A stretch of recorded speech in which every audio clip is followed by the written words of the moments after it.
Friends, this story is from a time long ago. In a small village nestled by a flowing river, there lived a man named Moan. Moan was a simple man with a heart full of kindness. He was not wealthy. He owned a small patch of land and a humble house where he lived with his wife, Sunita. He worked tirelessly from sunrise to sunset, just to make ends meet.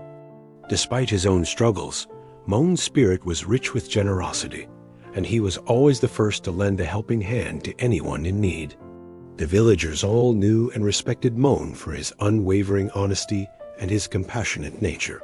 His kindness was a constant presence in their lives. While working in his fields, Moan had a habit that many found peculiar. If a stray dog, weak with hunger, wandered by, he would not hesitate to share his own simple meal from his tiffin. If he saw a weary traveler resting under a tree, exhausted from a long journey, he would offer them his food, even if it meant he would go hungry for the rest of the day. This boundless generosity often worried his wife, Sunita. She loved her husband dearly, but she was a practical woman who saw their own kitchen often left empty because of his actions. She would often sigh and say, "My dear husband, your heart is too soft. You give away what little we have, and because of your generosity, our own pots are empty. You must think of us, of yourself too." But Moan would simply offer her a gentle smile, his eyes filled with a deep, unshakable faith. He would reply, "Sunita, my love, a hungry stomach is a cruel companion. It cannot wait. If we are in a position to ease someone's suffering, even for a moment, why should we turn away? God sees everything, and He will provide for us." One scorching afternoon, as the sun beat down relentlessly, Moan was resting at home after a long morning's work. Suddenly, a frail voice called out from their doorway. The voice was weak, trembling with fatigue, as if its owner had not eaten or had a drop of water in days. Sunita heard the call and peeked through the window. She saw an old man, a wise sage by his appearance, standing there. He looked incredibly weak and hungry. Sunita muttered to herself, a hint of frustration in her voice. "Oh, now another one has come. It seems our kitchen will be completely bare again tonight." Ignoring her grumbling, Moan got up and walked toward the door with a welcoming spirit. When he opened it, he saw the sage, just as Sunita had described. The old man was thin, his body stooped with exhaustion. His clothes were dusty from a long journey, and his face was lined with weariness, beads of sweat glistening on his brow.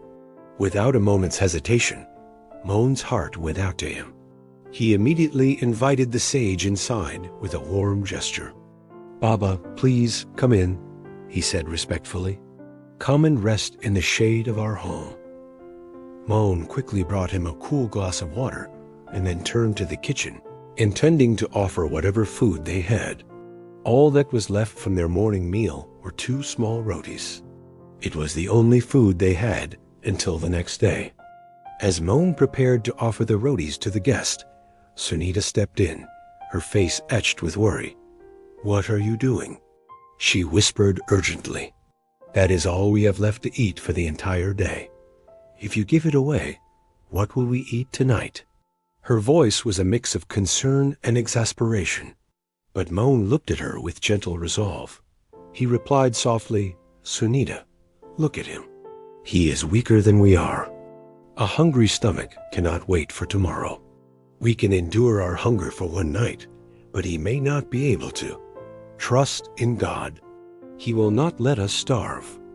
The wise sage, who had been sitting quietly, heard every word of their conversation. He observed the pure-hearted conflict between husband and wife, and he saw the deep sincerity in Moan's eyes. Moan brought the 2 rotis on a small plate and placed them before the sage with utmost respect. The old man ate in silence, his every bite slow and deliberate. When he had finished, a look of profound gratitude washed over his tired face. He drank another glass of water, and some of his strength seemed to return. As the sage prepared to leave, he turned to Moan, his gaze deep and penetrating. He reached into his simple cloth bag and pulled out a small, intricately carved golden bowl. The bowl shone brightly, even in the dim light of their humble home. He held it out to Moan. "A great king once gave this to me as a gift," the sage explained, his voice now stronger. "I have carried it with me for a long time, searching for someone who is truly worthy of its value, not its monetary value, but its spiritual worth." The wise man looked from Moan to Sunita, his eyes filled with wisdom. He told Moan, "Your pure generosity, offered without a single thought of reward, is the highest form of dharma.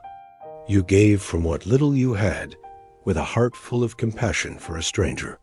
This is true love for humanity," he continued.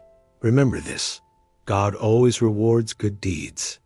The universe has its own way of balancing things, and blessings always find their way to those who act with a pure heart, at exactly the right time." With those words, he placed the golden bowl in Moan's hands. Moan was overwhelmed with emotion, tears welling up in his eyes. He accepted the gift not for its value, but for the profound lesson it represented. He looked at the sage and promised, with a voice full of conviction, "Baba, I will continue on this path of kindness, no matter what challenges I face. Your words have strengthened my resolve." The sage smiled, gave him one last blessing, and walked away, disappearing down the dusty path. This story serves as a beautiful reminder for all of us. The law of karma is real and ever-present. Those who perform good deeds, who help others without expecting anything in return, are always eventually blessed in ways they could never imagine. Their good heart becomes a magnet for miracles, proving that the greatest magic in the world is the magic of a good heart filled with love and compassion. If you enjoyed this beautiful story and reflection, don't forget to share it with anyone you think might find it useful. Give the video a like and subscribe to the channel so you don't miss any new videos and new reflections for your life. See you in the next video. See you soon.